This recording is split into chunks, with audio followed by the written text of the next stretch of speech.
राज्य कार्यकारिणी बैठक थिला पुरी रे जो थरे कि हमर 30 जिल्लार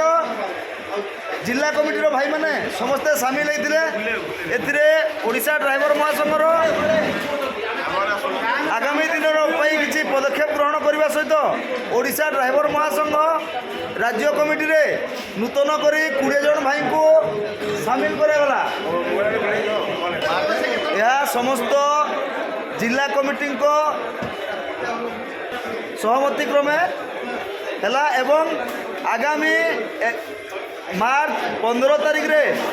ओडिशा ड्राइवर महासंघ तरफ जो सरकार आमको बारंबार ठकी चली तेणुक आसंता मार्च 15 तारिख रे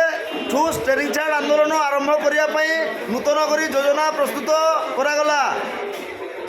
समस्त जिला कमिटी भाई माने उत्साहर सहित एवं क्रोधर सहित स्टेरिंग छाड़ आंदोलन करने प्रस्तुति आरंभ करने कथा देइचंती।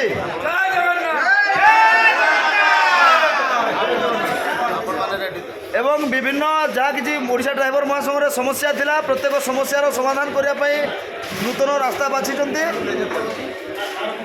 वर्तमान समस्त भाई उपस्थित अच्छा भाई मैंने ये तो प्रत्येक जिला कमिटी कौन रेडी मु भी रेडी ओडिशा ड्राइवर महासंघ समस्त भाई मैंने आपण मैंने समस्त रेडी